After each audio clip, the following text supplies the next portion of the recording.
Notice how you are sitting right now. Are your shoulders forward, your back slightly rounded, your chin dropped toward your chest somewhat compressed? Or are you sitting upright, shoulders back, spine extended, chest open, chin level? These two positions feel different. Most people know that. What most people do not know is that these two positions produce measurably different neurological states within 2 minutes of adoption.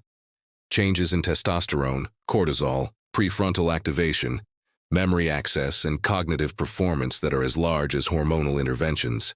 This is embodied cognition, the documented scientific phenomenon that body position is not merely a consequence of mental state, but an active input into it.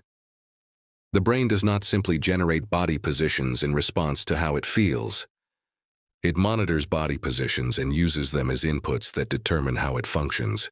Amy Cuddy at Harvard documented that 2 minutes of expansive upright posture produced measurable increases in testosterone and decreases in cortisol in study participants. The hormonal changes were comparable in magnitude to the effects of social status changes, from winning a competition, for example. Subsequent research from Columbia establishes that posture affects memory access, cognitive performance, emotional processing, and even creative thinking. For adults over 50, spending hours in slumped, forward head postures of screen use, the cumulative cognitive cost is real and measurable. By the end of this video, you will understand the mechanism and have a specific protocol for transforming your body positions into continuous cognitive support. The mechanism through which posture affects brain state involves several interconnected pathways. The first pathway is through the hypothalamic pituitary gonadal axis, the testosterone and cortisol production system. Research has established that expansive, upright, open postures that take up space and express confidence, activate the same neuroendocrine responses as dominant social behaviors. The hypothalamus receives proprioceptive signals about body position from the musculoskeletal system and uses them as context cues for hormonal adjustment.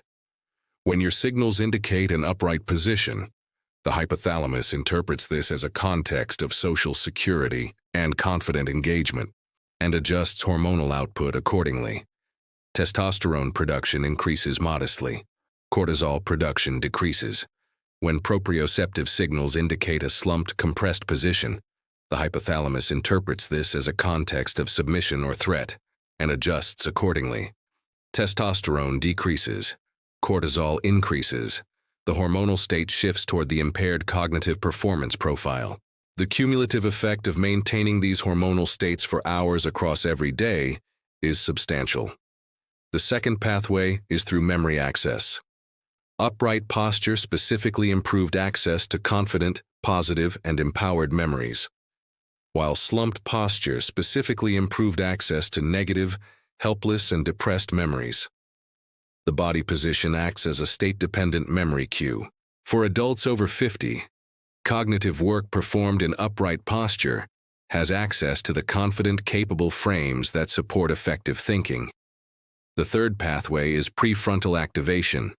Research has documented significantly higher prefrontal cortex activation in upright posture compared to slumped posture. Higher prefrontal activation means more effective cognitive control, better attention regulation, better working memory, and better executive function.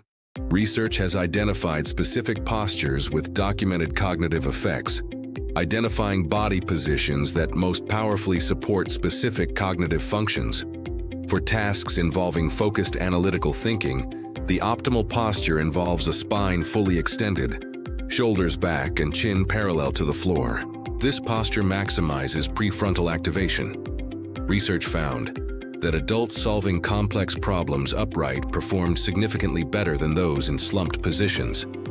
For tasks requiring creative generation, research has found that standing or walking produces significantly better performance than sitting. The movement of walking activates divergent thinking networks.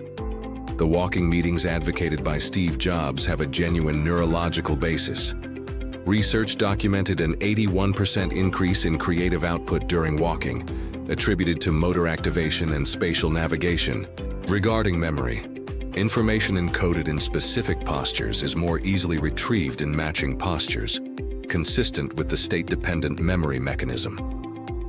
Adopting an upright posture during learning improves subsequent recall in the upright postures where most cognitive work occurs. The embodied cognition effects of posture are relevant at any age, but they are specifically more impactful for adults over 50 for reasons that connect directly to the biology we've addressed. The first reason is the declining testosterone system. The testosterone protocol addresses declining testosterone through ashwagandha, zinc, and vitamin D, pharmacological and nutritional support for the declining testosterone production of aging. Posture-driven testosterone support. Through the HPA axis and HPG axis effects of expansive upright posture, provides a continuous behavioral stimulus to testosterone-relevant neuroendocrine pathways that the pharmacological support is working on. The two approaches address the same hormonal output through complementary mechanisms. Research has found that the testosterone response to expansive posture is comparable in relative magnitude across age groups, meaning that adults over 50 get a proportionally similar testosterone boost from upright posture as younger adults. Given that their baseline testosterone is lower, even equivalent proportional increases have larger practical significance for maintaining the testosterone levels needed for BDNF support and cognitive function. The second reason is the cortisol vulnerability.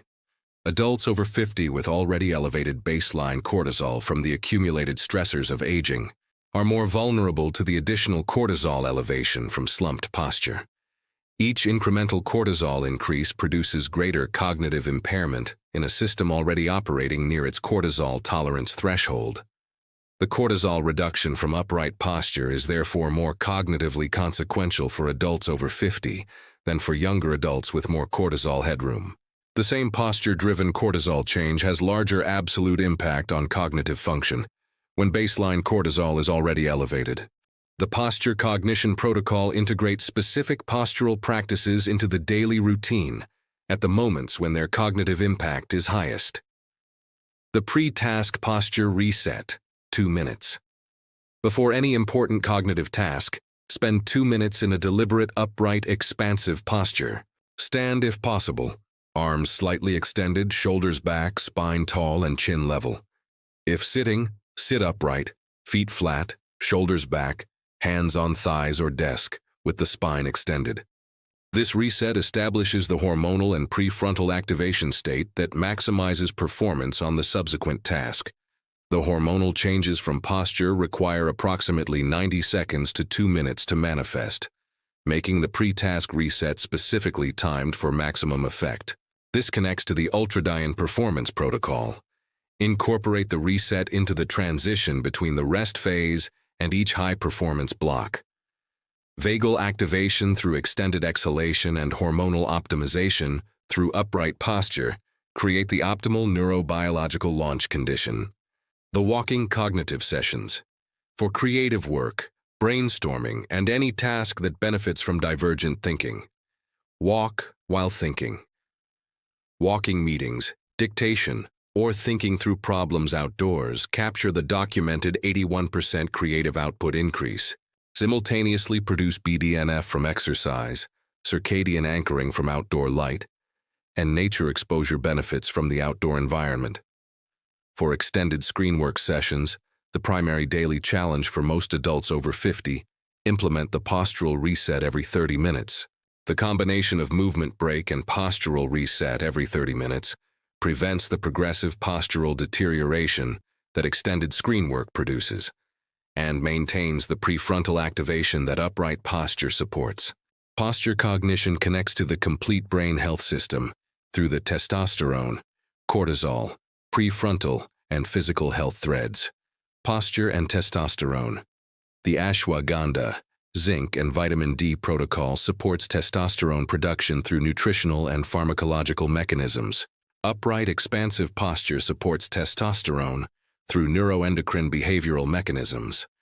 Together, they achieve more complete hormonal optimization.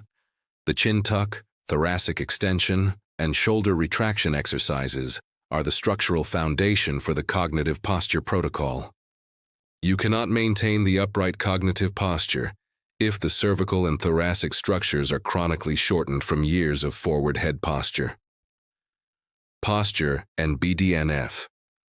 The walking cognitive sessions combine posture-based prefrontal activation with exercise-based BDNF production, simultaneously optimizing both the hormonal state for cognitive work and the neuroplasticity substrate that makes cognitive work most productive.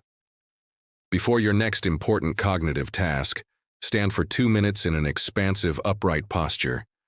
Then sit upright to do the work. Notice whether the cognitive engagement quality differs. Implement this pre-task posture reset consistently for 1 week and observe the cumulative effect. Next week on neurovitality. After 50, we explore the impact of cold water immersion on cognitive aging and the neuroscience of cold shock proteins. Cold exposure adds the complementary thermogenic stress that produces specific brain health benefits that heat alone cannot replicate. Subscribe now. Turn on notifications. Share this with someone whose posture is impacting their brain without their knowing. Thank you for being here. Stay sharp, stay upright, stay vital. I will see you next week.